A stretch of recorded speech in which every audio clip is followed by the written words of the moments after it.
नमस्कार, grand news में आप सभी का स्वागत है। मैं आपके साथ सुरभि वर्मा। नजर डालते हैं आज के हेडलाइंस पर। मुख्यमंत्री के नाम के ऐलान का इंतजार खत्म, विष्णुदेव साय होंगे छत्तीसगढ़ के नए मुख्यमंत्री। 15वें सिख क्रिकेट प्रीमियर लीग के मुख्य अतिथि रहे छत्तीसगढ़ टेनिस संघ के महासचिव गुरुचरण सिंह होरा। प्रधानमंत्री नरेंद्र मोदी नई दिल्ली में विकसित भारत 2047 आइडियाज पहल का किया शुभारंभ। बीएम शाह हॉस्पिटल में 5 दिवसीय निःशुल्क शिविर का आयोजन, पंचन आज से शुरू। अब ग्रैंड न्यूज में खबरें विस्तार से। छत्तीसगढ़ के मुख्यमंत्री विष्णुदेव साय होंगे। मुख्यमंत्री का ऐलान होते ही जिले में भाजपा कार्यकर्ताओं में उत्साह देखने को मिला। छत्तीसगढ़ के नए मुख्यमंत्री का नाम पर सस्पेंस खत्म हो चुका है। छत्तीसगढ़ के मुख्यमंत्री विष्णुदेव साय होंगे। छत्तीसगढ़ के मुख्यमंत्री के ऐलान होते ही जिले में भाजपा कार्यकर्ताओं में उत्साह का माहौल देखने को मिला। बीजेपी के कार्यकर्ता जमकर उत्सव मनाया, जगह जगह पर पटाखा फोड़ा कर उत्सव मनाते कार्यकर्ता नजर आए। साथ ही मिठाई खिलाकर खुशी जाहिर की। वहीं बीजेपी जिला अध्यक्ष ब्रिजेश बिचपुरिया ने कहा कि जब भी विष्णुदेव साय दुर्ग जिले के दौरे पर रहते हैं तब दुर्गा मंदिर का दर्शन करते हैं। उन्होंने कहा कि विष्णुदेव साय हर कार्यकर्ताओं से जुड़ने वाले नेता हैं, हर कार्यकर्ताओं का दुख सुख बनते हैं। इन्हें मुख्यमंत्री बनाने के बाद छत्तीसगढ़ का भरपूर विकास होगा, क्योंकि डबल इंजन की सरकार छत्तीसगढ़ में बन चुकी है। दुर्ग जिले से मैं उन्हें बहुत बहुत धन्यवाद प्रकट करता हूँ। आज बहुत सौभाग्य का दिन है कि भारतीय जनता पार्टी ने छत्तीसगढ़ में अपने मुख्यमंत्री के रूप में हम सबके सम्मानीय नेता विष्णुदेव साय जी को नवाजा है, मुख्यमंत्री पद पर उनको बैठाला है। और माननीय विष्णुदेव जी साय बहुत ही सुलझे हुए व्यक्तित्व के धनी हैं, सरल और विकास उन्मुख जो उनकी छवि है, विकास को ध्यान में रख करके उन्होंने हमेशा काम किया है। आज वो 4 बार हमारे सांसद रहे हैं, 2 बार विधायक रहे हैं, 3 बार प्रदेश की बागडोर उनके पास में रही है, प्रदेश के भाजपा के अध्यक्ष रहे हैं। और आज फिर विधानसभा में चुन करके जो हमारा नेता होना चाहिए विधानसभा में, ऐसे नेता के रूप में आप हम सबके बीच में विराजमान हुए हैं। मैं उनका दिल की गहराइयों से धन्यवाद देता हूं। और भारतीय जनता पार्टी के जो पर्यवेक्षक हैं, सारे विधायक हैं, उनका हृदय से धन्यवाद देते हुए आभार व्यक्त करता हूं कि हम सब ने मिलकर के एक ऐसे व्यक्ति को प्रदेश में लाने का काम किया है जो विकास के नए नए आयाम गठित करते हुए प्रदेश को ऊंचाइयों पर ले जाएगा। आज माननीय साहू जी जो हैं हर कार्यकर्ता से जुड़े हुए हैं। आज उनके बनने से पूरे कार्यकर्ताओं में एक उत्साह की लहर दौड़ी है और खास तौर से भिलाई के कार्यकर्ताओं में बहुत उत्साह की लहर दौड़ी है, क्योंकि वो इसके पहले इस्पात मंत्री थे। इस्पात मंत्री के नाते भिलाई स्टील प्लांट, भिलाई इस्पात बिरादरी के लिए उन्होंने बहुत कुछ किया है। और आज उनके आने पर मैं बहुत प्रसन्न हूँ। भिलाई जिला भाजपा के समस्त कार्यकर्ताओं की तरफ से, पदाधिकारियों की तरफ से, मंडल अध्यक्षों की तरफ से, महिलाओं की तरफ से, युवा मोर्चा की तरफ से मैं उनके प्रति आभार व्यक्त करता हूँ और उनको बहुत बहुत कोटि कोटि धन्यवाद देता हूँ। छत्तीसगढ़ के नए मुख्यमंत्री विष्णुदेव साय कुनकुरी विधानसभा क्षेत्र के विधायक हैं। वे पूर्व में केंद्रीय मंत्री भी रह चुके हैं। प्रदेश के पहले सीएम रहे स्वर्गीय अमित जोगी के बाद विष्णुदेव साय प्रदेश के दूसरे आदिवासी मुख्यमंत्री होंगे। विष्णुदेव साय आदिवासी होने के साथ ही साय समुदाय से आते हैं। साय समुदाय छत्तीसगढ़ में सबसे बड़ा समुदाय भी है। साय पूर्व सीएम डॉक्टर रमन सिंह के करीबी नेताओं में से एक है। विष्णुदेव साय 2020 में बीजेपी के प्रदेश अध्यक्ष रहे हैं। वे मोदी सरकार के पहले कार्यकाल में राज्य मंत्री भी रहे हैं। विष्णुदेव साय जसपुर जिले के कुनकुरी विधानसभा क्षेत्र का प्रतिनिधित्व करते हैं। विष्णुदेव साय का संबंध किसान परिवार से है। उनका जन्म 21 फरवरी 1964 में हुआ था। वे कसबेला के पास के बगिया गांव के मूल निवासी हैं। 1989 में वह गांव के पंच बने, जबकि ठीक 1 साल बाद उन्हें सरपंच बनने का मौका मिला। विष्णुदेव साय तबकर से विधायक चुनकर 1990 से 1998 तक वे मध्य प्रदेश विधानसभा के सदस्य रहे। 1999 में वे रायगढ़ लोकसभा क्षेत्र से सांसद चुने गए। विष्णुदेव साय 2 बार प्रदेश अध्यक्ष की कमान भी संभाल चुके हैं। Bureau report, grand news. शहीद भाई तारू सिंह फाउंडेशन के 15वें सिख क्रिकेट प्रीमियर लीग के समापन पर मुख्य अतिथि के तौर पर छत्तीसगढ़ टेनिस संघ के महासचिव गुरुचरण सिंह होरा शामिल हुए। इस दौरान उन्होंने विजेता खिलाड़ियों को शील्ड देकर सम्मानित किया। वहीं आयोजक सदस्यों ने गुरुचरण सिंह होरा को स्मृति चिन्ह देकर सम्मानित किया। शहीद भाई तारू सिंह फाउंडेशन के 15वें सिख प्रीमियर लीग का फाइनल मैच खेला गया। फाइनल मुकाबला शहीद भाई तारू सिंह फाउंडेशन रायपुर और खालसा वॉरियर्स नांदेड़ के बीच WRS मैदान में खेला गया। फाइनल में खालसा वॉरियर्स नांदेड़ ने 169 रनों का लक्ष्य रखा, जिसका पीछा करते हुए शहीद भाई तारू सिंह फाउंडेशन ने 98 रनों से मैच जीत लिया। इस मैच में शहीद भाई तारू सिंह फाउंडेशन के खिलाड़ी को मैन ऑफ द मैच घोषित किया गया। इस मौके पर मुख्य अतिथि के रूप में छत्तीसगढ़ टेनिस संघ के महासचिव और ग्रैंड ग्रुप के चेयरमैन गुरुचरण सिंह होरा और क्रिकेट एसोसिएशन के पूर्व अध्यक्ष बलदेव भाटिया भी शामिल हुए। अतिथियों ने आयोजन की सराहना और आयोजनकर्ताओं का हौसला बढ़ाते हुए कहा, इस तरह के आयोजन से खिलाड़ियों में उत्साह बढ़ता है। ऐसे आयोजनों से खिलाड़ियों को अपने हुनर को निखारने का मौका मिलता है। इसके बाद दोनों अतिथियों को स्मृति चिन्ह देकर सम्मानित किया गया।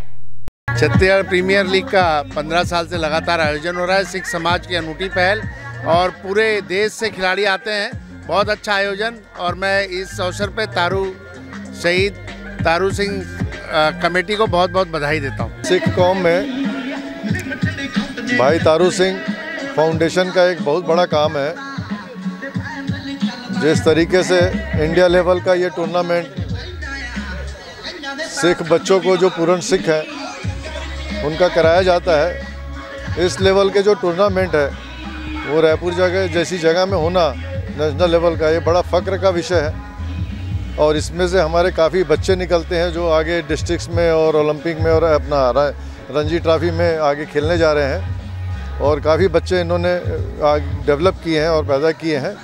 मैं तारू फाउंडेशन भाई तारू सिंह फाउंडेशन के सभी कार्यकर्ताओं को, सारे पदाधिकारियों को बहुत बहुत बधाई और शुभकामनाएं देना चाहता हूं कि इसमें 15 वर्ष हो चुके हैं और इसे निरंतर इसी तरह बनाए रखें और आपसी भाईचारे को और खेल को इसी तरह मजबूत करते रहें। मेरे बहुत बहुत शुभकामनाएं भाई तारू सिंह जग्गी के फाउंडेशन के सभी सदस्यों को। प्रधानमंत्री नरेंद्र मोदी ने आज नई दिल्ली में विकसित 2047 आइडियाज पहल का किया शुभारंभ। प्रधानमंत्री नरेंद्र मोदी आज नई दिल्ली में विकसित भारत 2047 आइडियाज पहल का शुभारंभ किया और वर्चुअल संबोधन दिया। इस कार्यक्रम का वर्चुअल प्रसारण राज्यपाल विश्वभूषण हरिचंदन की उपस्थिति में छत्तीसगढ़ राजभवन में किया गया। इस अवसर पर राज्यपाल के सचिव अमृत कुमार खलखो, उप सचिव दीपक अग्रवाल, राज्य के सभी विश्वविद्यालयों के कुलपति, डीन, फैकल्टी मेंबर्स, प्राध्यापकगण उपस्थित रहे। जय जय श्री राम, जय जय श्री राम, जय जय श्री राम, जय जय Shri Ram. Bureau report, grand news. मुख्यमंत्री विष्णुदेव साय ने वीआईपी रोड स्थित राम मंदिर में की पूजा अर्चना। सीएम साय ने कहा, मुख्यमंत्री का दायित्व सौंपा गया है। मुख्यमंत्री का दायित्व बहुत ही चुनौती भरा है। आज हम भगवान राम के दरबार में आए हैं उनसे आशीर्वाद लेने, लेकिन इसको 5 साल ठीक से निभा पाए, छत्तीसगढ़ का सभी वर्गों का समुचित विकास कर पाए, छत्तीसगढ़ पूरे देश में विकास की दृष्टि से अपना एक अच्छा स्थान बनाए। यही भगवान श्री राम जी से, माता सीता से, हनुमान जी से प्रार्थना किए हैं और छत्तीसगढ़ के ऊपर उनका आशीर्वाद रहे। सबका जीवन मंगलमय हो, सबका जीवन सुखमय हो। कांग्रेस सरकार पर लगे भ्रष्टाचार के आरोप पर सीएम ने कहा, भ्रष्टाचार के जितने भी आरोपी हैं सब पर जांच होगी, दोषी पाए जाने पर उनके ऊपर सख्ती से कार्रवाई होगी। कल भारतीय जनता पार्टी ने छत्तीसगढ़ प्रदेश के मुख्यमंत्री का दायित्व सौंपा है और ये मुख्यमंत्री का दायित्व बहुत चुनौती भरा है। और आज हम भगवान राम के दरबार में आए थे उनसे आशीर्वाद लेने कि अब ताज तो मिल गया, लेकिन इसको 5 साल ठीक से निभा पाएँ, छत्तीसगढ़ का सभी वर्गों का समुचित विकास कर पाएँ, छत्तीसगढ़ पूरे देश में विकास की दृष्टि से अपना एक अच्छा स्थान बनाए। यही भगवान श्री राम जी से, माता सीता से, हनुमान जी से निवेदन किए हैं, प्रार्थना किए हैं और छत्तीसगढ़ के ऊपर उनका आशीर्वाद रहे, सबका जीवन मंगलमय हो, सबका जीवन सुखमय हो। भ्रष्टाचार के जितने भी आरोप हैं सब पर जांच होगी और दोषी पाए जाने पर उनके ऊपर सख्ती से कार्रवाई होगी। तो आज एकदम तय हो जाएगा कि शपथ कब हो रहा है, ये पूरा हम लोग प्रयास में हैं और बहुत जल्दी जानकारी हो जाएगी। 13 तारीख को भी हो सकता है। तैयारी अच्छी है, पूरे प्रदेश से लोग आएंगे। Bureau report, grand news. वक्त तो चला है छोटे से ब्रेक का।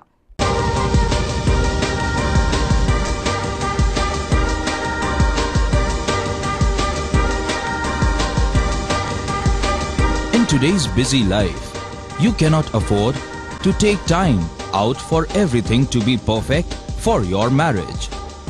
And you cannot compromise on quality of service for your guests. Our customized marriage packages are made just according to your wish.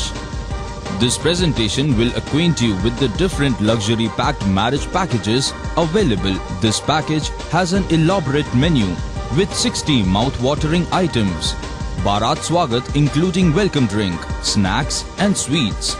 A breathtakingly decorated welcome gate and the arena decorated with flowers. To give you the best colors in view, we organize special light effects for all areas. We take care of decorating the groom's car to its best attire. An exclusive DJ beats for extreme fun and valet parking to make your guests feel like an emperor. Our exclusive add-ons give you unlimited freedom to customize your ceremony to its best.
Break के बाद आप सभी का स्वागत है। बीएमसा hospital में निःशुल्क 5 दिवसीय हृदय रोग जांच एवं परामर्श शिविर का आयोजन पंजीयन आज से शुरू। हमेशा की तरह एक बार फिर शहर के प्रतिष्ठित चिकित्सा संस्थान बीएम शाह हॉस्पिटल के हृदय रोग विभाग SMC BM Shah cardiac centre Bhilai में निःशुल्क 5 दिवसीय हृदय रोग जांच एवं परामर्श शिविर का आयोजन किया जा रहा है। यह शिविर 11 दिसंबर से 15 दिसंबर सुबह 10 बजे से दोपहर 3 बजे तक रहेगी।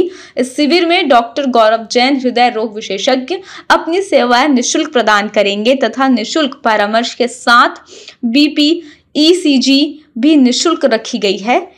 एंजियोग्राफिक में 10%, 2D इको TMT में 50% की छूट के साथ खून एवं पेशाब की जांच में 30% की छूट एवं सोनोग्राफी एक्सरे में 20% की छूट रखी गई है।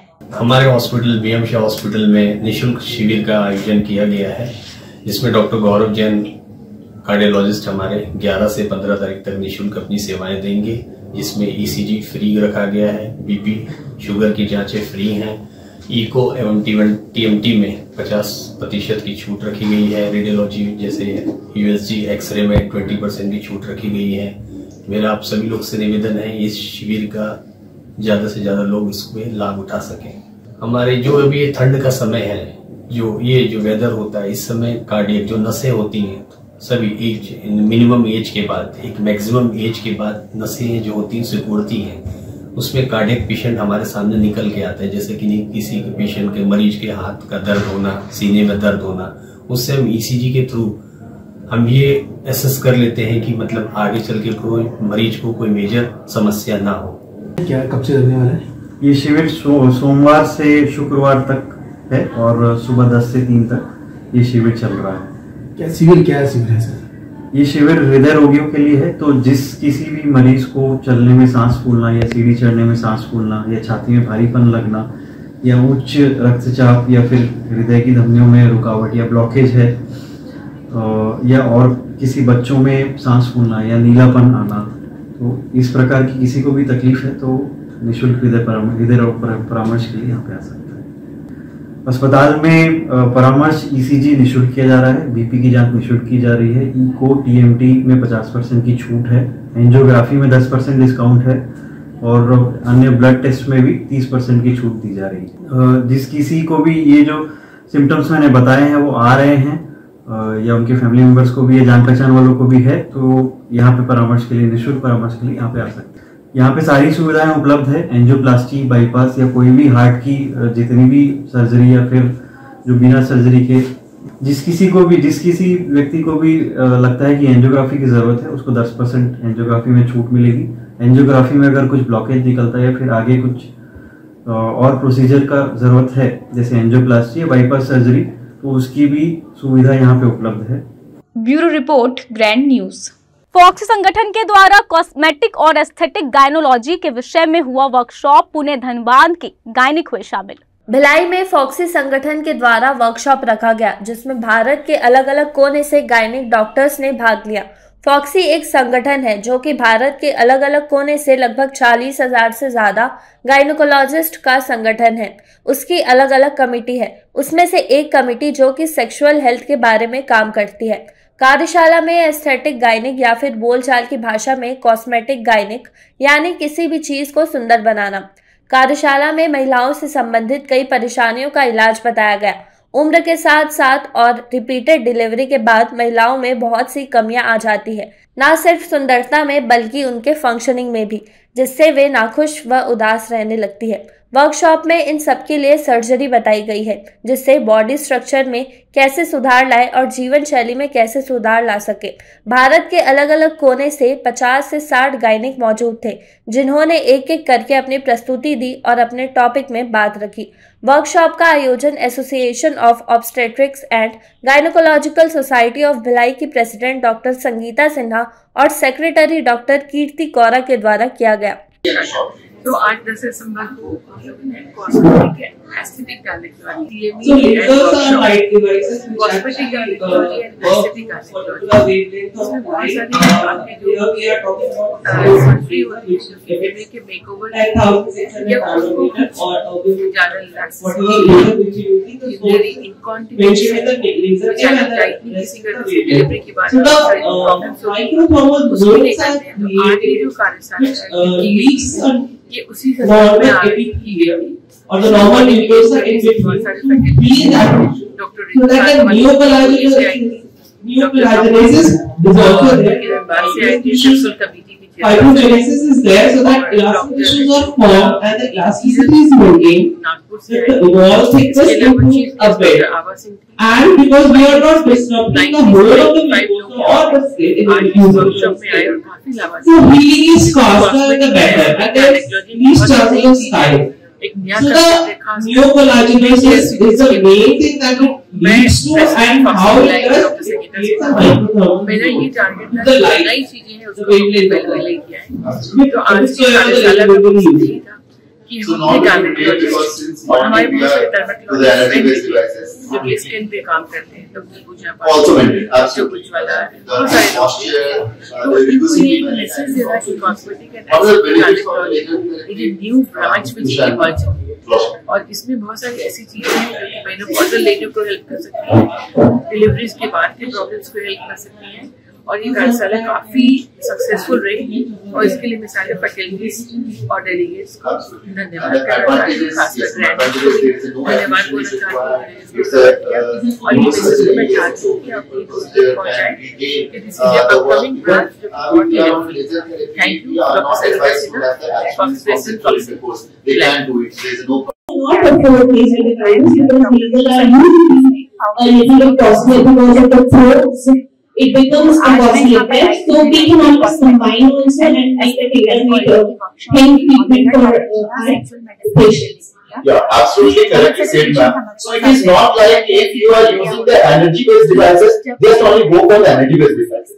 It's like a mathematics. Along with the CO2 lasers, you can combine with the PRP. The results will be more. So it's again, patient's choice. It's again your clinical safety. It's again what the patients want. It's not like that you are going for the one and you have to do. If you are thinking that the patient is not improved by PRP, go for this modality also or combine the modality. So these are the various non-surgical things are there. Genital bleaching. Again, this is segregation and it causes pain, painful intercourse where the husbands don't have that problem.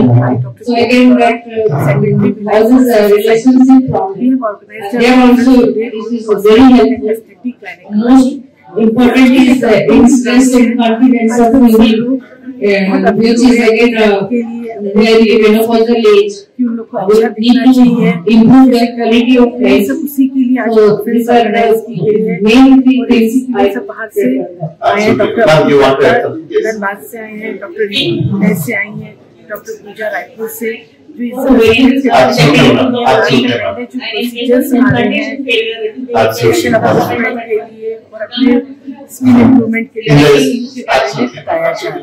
one thing, ma'am, Kokila ma'am, actually for the vaginal laxity, if it is mild. नमस्कार, मैं doctor Apurv Kumar Datta. I am the chairperson of the Sexual Medicine Committee of FOXI. What is FOXI? FOXI is an organization of 40,000 gynecologists जो पूरे हिंदुस्तान में सारे कोने कोने से जो 40,000 गायनेकोलॉजिस्ट हैं उसकी ऑर्गेनाइजेशन है जिसको हम लोग FOXI कहते हैं. उसमें एक कमेटी है जो सेक्सुअल हेल्थ के बारे में काम करती है और मैं उस कमेटी का चेयरपर्सन. आज यहाँ पर एक सीमित था एस्थेटिक गायनी के ऊपर. ये एस्थेटिक गायनी होता क्या है, या फिर नॉर्मल टर्म में आप कहेंगे कॉस्मेटिक गायनी. कॉस्मेटिक का आपको पता है जो कोई भी चीज जिसको हम लोग सुंदर बनाते हैं. तो जब हम लोग एक इंटीमेट पार्ट के, फीमेल्स के इंटीमेट पार्ट को अगर हम लोग सुंदर बनाते हैं तो उसको हम लोग कहते हैं कॉस्मेटिक गायनी. ऐसा होता है कि उम्र के साथ या फिर रिपीटेड डिलीवरी के बाद बहुत सारी कमियां आ जाती हैं, ना केवल सुंदरता में बट उनके फंक्शनिंग में भी, जिसमें बहुत सारे महिलाओं को जब पेशाब रुक के होता है या पेशाब अपने आप चला जाता है. तो आज यहाँ पर जो सीमी था वो उसी के ऊपर था कि उसको कैसे रोकथाम हम लोग कर सके, उसको कैसे इम्प्रूव कर सके और फीमेल्स के लाइफ को कैसे हम लोग इम्प्रूव कर सके, उसी का सीमी था. और मैं धनबाद से आया हूँ, झारखंड से. और thank you. What are the different indications or what are the different conditions where you advise to have the cosmetic surgery? Kokila ma'am. Is there? No, okay, so it's not there. So ma'am, anybody? I think ma'am, Kuchala ma'am. Well, please make it very short and. So what are the various indications where you advise the patients to have go for the cosmetic surgery or I mean to say cosmetic gynae in total, either surgery or minimal invasive or the indication for the vaginal rejuvenation, the non-surgical part, which is where a patient is having recurrent genital discharge इसके बारे में infection just because of the patulous vagina, which can lead to a little bit of corruption or incontinence, which is actually keeping a patient all time wet and leading to more of the pregnancy. Apart from that, if patient is having irritation or vagina or during intercourse or so basically we divide it into either aesthetic or cultural or functional or social, psychosocial or emotional. As before, the Valentine Day is also due to hygiene, because many times gas vagina is actually causing recurrent infection. So many times they are not about they want the cosmosis. They want to get rid of that infection. So it is many times hygienic and many times the sexual problem. So there is a 5R: reclaim, restore, revive, reconstruct, and repair. These are the 5 indications when we advise the patients to go for the vaginal rejuvenation or reconstructive surgeries or vaginal cosmetic guidelines. So I am not going to. What are the guidelines? Because we are talking about there is no guideline, no guideline. Until now there is no guideline per se. But there is a statement is there. So, Pooja ma'am, can you just elaborate what are the different guidelines which we have? Earning के लिए. See, as we all know, we are discussing this since morning. There is no specific guidelines, but ACOG they have guidelines, and they are saying that it is for just functional purposes. Like if you have any kind of childbirth injuries or laxity or cystosine rectosis, some type of descent is there. So then we can do such kind of surgeries. But recently the guideline is also. But we did a counter cystosine different tape procedure for SY. So together you can calculate once again. So that is how patients demand. Absolutely, absolutely. So other question we already explained in the morning. The hymenoplasty or hymenorrhaphy nowadays is very common. The vaginoplasty, same. The labioplasty, again, these all are very simple technique, and we gynecologists can use and can offer to our patients. So, Ranika ma'am, is it? No. So, Roshan ma'am. Yeah. Ma'am, what is PRP and how it prepares the PRP? These are again the repetition, but just for the audience.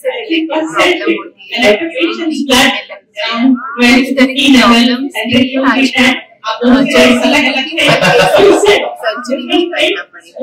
आजकल बहुत सारे machine आ गई है और तरह तरह की chairs जिसमें बैठ जाने से वो एक्सरसाइज भी हो सकती है। तो इस तरह की जानकारी गायनेकोलॉजिस्ट के लिए और आज उसी के बारे में discussion. Bureau report, grand news. Durg police action mode पर 17 टीमें के द्वारा एक ही समय पर शहर के नामचिन्ह बारों में छापा पड़ने पर संचालकों में मचा हड़कंप। नई सरकार बनते ही दुर्ग पुलिस एक्शन मोड पर है। लगातार जिले में बढ़ते अपराध को रोकने के लिए नई कार्रवाई कर रही है। इसी कड़ी में दुर्ग पुलिस ने सरप्राइज अभियान चलाया। इस अभियान के तहत जिले के समस्त बारों में एक साथ चेकिंग कार्रवाई की गई थी। इसके लिए कुल 17 टीम बनाई गई थी। इस कार्यवाही के चलते बार संचालकों में हड़कंप मच गया। इस अभियान के दौरान राजपात्रित अधिकारी, 17 थाना प्रभारी सहित 100 से अधिक पुलिसकर्मी तैनात किए गए थे, जिन्होंने जिले भर के अलग अलग बारों में एक साथ छापा मारकर समझाइश दिया। Hotel park, steel club, Punjab bar, hotel lotus जैसे कई बारों में जाकर चेक किया गया। चेक करने पर बार का लाइसेंस एवं स्टॉक का निरीक्षण कर समय सीमा का ध्यान रखने व हुक्का ना पिलाने की समझाइश दी गई। दुर्ग पुलिस की यह कार्रवाई आगे भी लगातार जारी रहेगी। Bureau report, grand news. Durg जिले में खराब मौसम के चलते बंद हुए धान खरीदी केंद्रों में आज से धान खरीदी पुनः प्रारंभ। दुर्ग संभाग के कई खरीदी केंद्र में लगभग एक सप्ताह बंद रहे, जिससे टोकन लिए किसानों को टोकन काटने के बाद भी अपनी धान की उपज बेचने का इंतजार करना पड़ रहा है। लगभग सप्ताह भर पूर्व 4 से 5 तारीख को अपनी धान की उपज बेचने कई किसानों को टोकन दिया गया था, लेकिन बारिश की वजह से समितियों ने धान खरीदी बंद कर दी। वहीं बीते 2 दिनों से मौसम खुलने के बाद सोमवार से धान खरीदी पुनः प्रारंभ कर दी गई है। ऐसे में सप्ताह भर से अपनी धान की उपज बेचने का इंतजार कर रहे किसानों को धान बेचने में कुछ और वक्त लग सकता है। दुर्ग संभाग क्षेत्र के ढाबा सोसाइटी में 21,000 क्विंटल धान खरीदी हो चुकी है। वहीं 14,000 क्विंटल धान का उठाव किया गया है और 7,000 क्विंटल धान अभी भी समिति में शेष है। ऐसे में समय पर धान का उठाव नहीं होने की वजह से भी धान खरीदी प्रभावित हो सकती है। पहले मौसम की मार और अब धान का सुचारू परिवहन नहीं होने के चलते किसानों को दिक्कतों का सामना करना पड़ सकता है। हाँ, आज से मतलब अभी 3-4 दिन से बरसात हो रही थी तो खरीदी जब बंद थी, आज से पुनः खरीदी चालू हो गया है और परिवहन भी हो रहा है। सब सुचारू रूप से धान खरीदी चल रहा है। हाँ, मैं आज धान बेचने आया हूँ। मेरा टोकन 5 तारीख को था। 30 दिन मैंने धान बेचने आया था, उस दिन बारिश हो गई। बारिश होने के कारण धान का टोकन 1 हफ्ता पीछे मिला मेरे को, और उसके बाद मैं आज 11 तारीख को धान बेचने आया हूँ और मेरा धान करीब 2 ट्रैक्टर था, 300 कट्टा करीब, उसको आज ला के मैं बेच रहा हूँ। आज बाज़ार खुला है, आज मौसम साफ़ है, इसलिए हम आज धान बेच रहे हैं। जी, मैं धान बेचने आया हूँ। मैं किसान धर्मपुर का हूँ और मेरा 13 कट्टा धान है और मौसम की वजह से 1 सप्ताह पहले दे गया था टोकन, 1 सप्ताह बाद मौसम खुला लाया हूँ और इसमें अभी थोड़ा समय लगे, शाम तक कैसे होने की संभावना है। बारिश की वजह से टोकन जारी होने के बाद भी किसानों का धान नहीं खरीदा जा रहा है। वहीं अब मौसम खुलने से आज से खरीदी प्रारंभ कर दी गई है, लेकिन धान खरीदी को लेकर प्रतिदिन की लिमिट तय होने की वजह से 4000 क्विंटल से अधिक धान नहीं खरीदी जा रही है। ऐसे में अपने धान की उपज बेचने सप्ताह भर से प्रतीक्षा कर रहे किसानों ने खरीदी की लिमिट बढ़ाकर धान खरीदी किए जाने की मांग शासन प्रशासन से की है। Bureau report, grand news. आज के लिए बस इतना ही। नमस्कार।